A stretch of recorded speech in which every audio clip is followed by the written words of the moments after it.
Hello and welcome to Trapezoids and Kites, section 5.4. Now last time we talked about special parallelograms. Today we're going to talk about special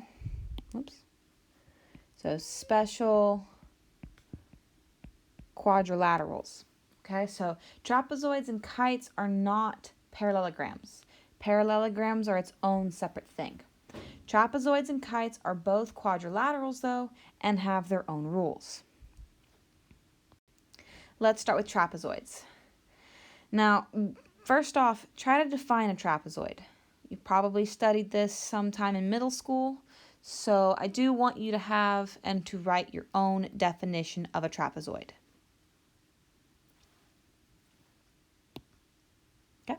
Now, whatever you wrote down, the thing I want you to highlight, the thing I want you to draw your attention to is that there are exactly one pair of parallel sides.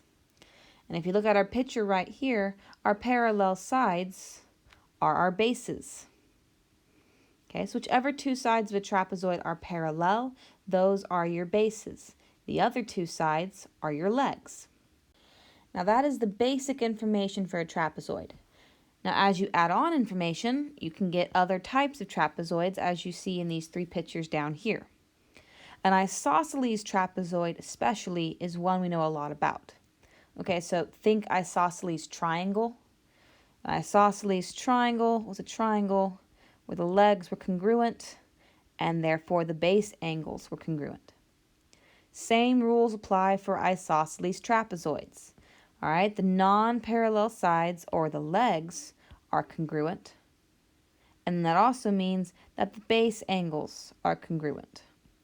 And we'll get into that a little more in the next slide.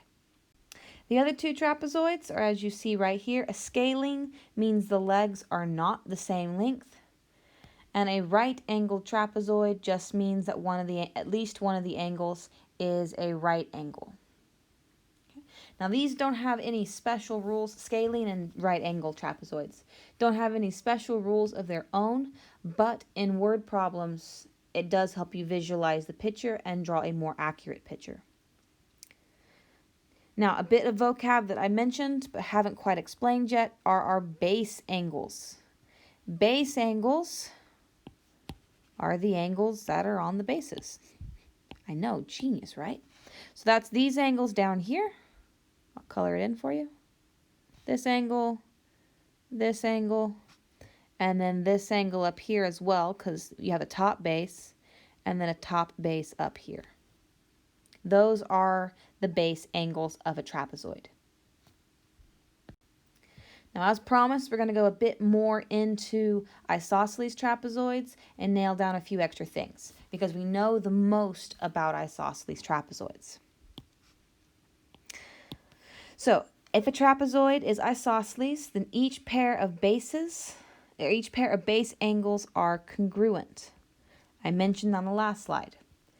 So our bottom base angles are congruent to each other, and then our top base angles are congruent to each other. Now, a bit of a reminder, you may already see this. I'm going to go over it anyway. Remember, these lines are parallel. And our base angles, if this was a transversal, what do you notice about the base angles? Okay. If you said same side interior, you would be correct. Base angles are same side interior to each other. So if I were to label these and I say A, B, C, and D, A and D are supplementary. Okay. So just kind of keep that fact in the back of your head. Same thing with B and C. This comes into play a lot. Play a lot when you're doing the math problems where you're solving for x and such. Okay. So A and B are congruent, and then D and A are supplementary. All right, and then just like when you had triangles, so moving on to the next bullet point, when you had a triangle and then we had the congruent base angles, we knew due to the converse isosceles triangle theorem that the legs were congruent and therefore we had an isosceles triangle. Same thing again applies with trapezoids. If you have a trapezoid, okay, and you're told the base angles are congruent, you therefore know that the legs are congruent and that this is a isosceles trapezoid.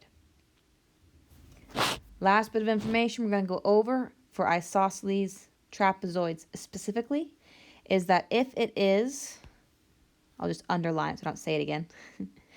All right, that means the diagonals are congruent. So over here, AC is congruent to BD. And I forgot my notation up here.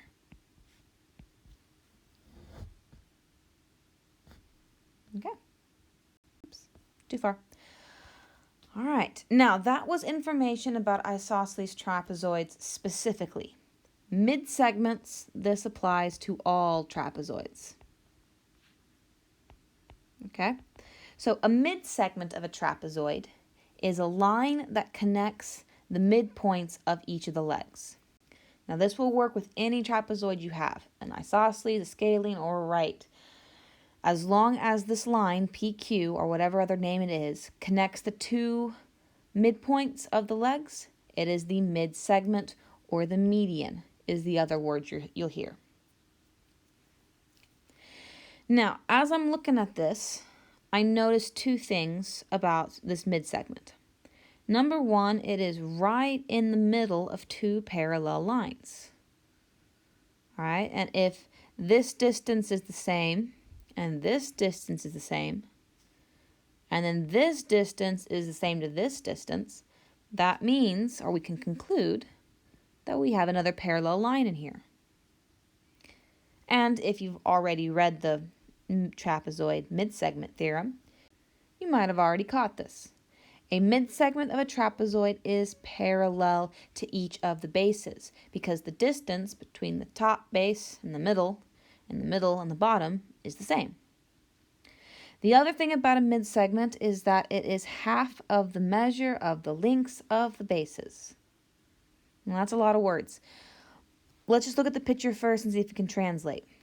My midsegment is in the middle, which means it's bigger than the top base and smaller than the bottom base. So its measure, the measure of the midsegment, is in the middle of these two bases. Another way to say this is the midsegment equals, or the length of the midsegment is the average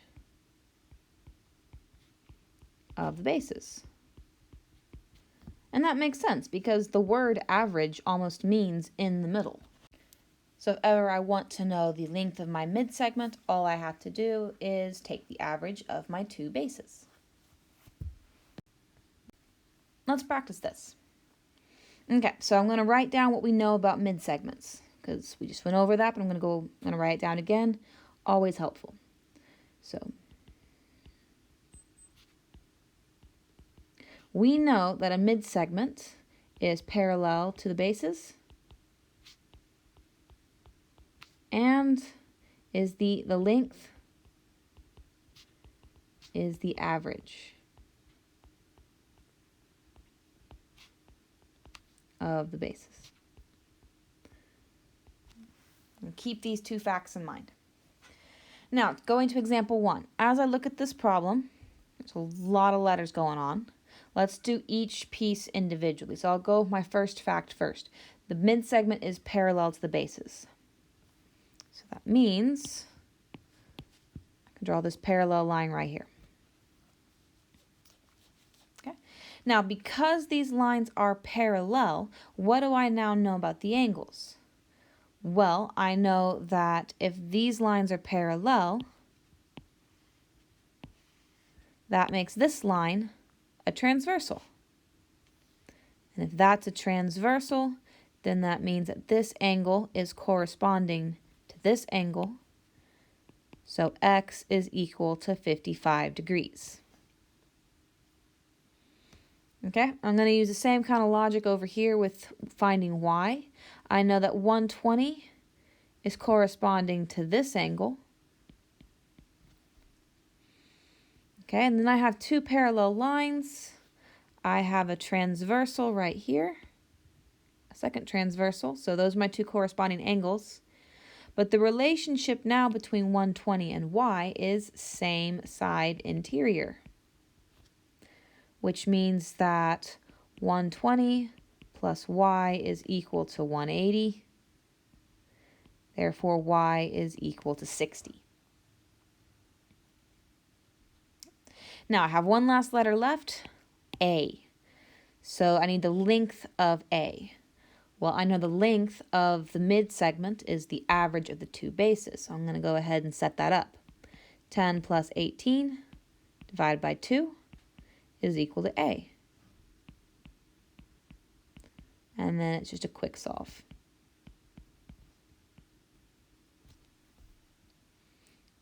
Video's going to pause. You guys go ahead and try example number 2. And here is our answer. So even though the midsegment here is an expression, the fact remains the same. The midsegment is the average of the two bases. You can still set the two bases, you can add the two bases, divide by 2, set it equal to the middle. Okay? No matter where your variable is, if your variable is one of the bases or if your variable is in the midsegment, it's the exact same relationship and the exact same facts. All right, kites. Kites are different. Kites are special. Okay? The definition of a kite is that it's a quadrilateral with exactly two pairs of consecutive congruent sides. So that means the small sides are congruent to each other and the big sides are congruent to each other. Now, if you remember me telling you at the beginning of this video, trapezoids and kites are not parallelograms. Not parallelograms. If you needed a reminder, the definition of a kite is that no pairs of opposite sides are parallel or congruent, which is the exact opposite of the definition of a parallelogram. So that should always remind you. Now, a couple more properties of a kite. The diagonals of kites are always perpendicular. This helps us out a bunch, especially in later units or later chapters. They're always perpendicular. Then there is exactly one pair of opposite congruent angles. And that's B and D right here. B and D are congruent. However, even though B and D are congruent, there is one more thing we know about the angles, and that's these angles right here are bisected. So angle A is bisected and angle C is bisected. Now, angle A does not equal angle C. Let me say that again. I'll actually write it down. Angle A does not equal angle C. Those two angles are just bisected by the diagonal. Draw this in your notes. Make sure you have this picture in your notes because you need to keep those two facts separated. B and D are congruent. D. And then angles A and C are bisected. Let's do some math. Okay, so in example 1, we need to find all the variables. So let's just start with x. Now, I'll draw my dotted diagonals so you can kind of have a reference, but you should be able to see it already. Okay, x and 112 are in the two angles that are congruent. These angles are congruent. So I can say that 3x plus 4 is equal to 112. 3x is equal to 108, which means that x is equal to 36. Next, I have, let's go y. Y and this line is parallel, or not parallel, is congruent to this line. So y is 7. That didn't require any math. And then the same thing with z. Okay. Video is going to pause. Go ahead and try to do the next one. All right, so you probably have to do a bit of thinking on this one. Let's go ahead and see if we can figure it out. So we know that in a kite, the diagonals are perpendicular. So there's a right angle right there. We also know that that this side is congruent to this side. The measure of this line is 5 as well. Now we are trying to find BX. I'll put a smaller x right there. And now hopefully you see it, but we have the 3 sides of a right triangle. Or we have 2 sides of a right triangle, and we need to find the third. The way you find the sides of a right triangle is Pythagorean theorem. A squared plus b squared is equal to c squared. Welcome back, Pythagorean theorem. Okay? Now you probably learned this in middle school, but I'm going to go through it again just to refresh and kick the grease off the tires. So I'm going to make x my a plus 4 squared is equal to 5 squared. X plus 16 is equal to 25. X squared is equal to 9. Take the square root of both sides. X is equal to a positive and negative, because when you have the square root, or when you square a positive 3, you get 9, and then if you square a negative 3, you get 9. But because I can't have a negative side length, my answer is just 3. So I warned you last class that factoring was going to be a big deal. Well, Pythagorean theorem is also going to be a big deal. Now that we have right angles, we can have right triangles, and that means all our right triangle facts come back into play. All right. This is the PowerPoint. Please make sure that you have every single picture copied down. There's a lot of different kinds of pictures in this chapter. If you ignore the pictures, you're going to get confused later. That is it, and I'll see you next time.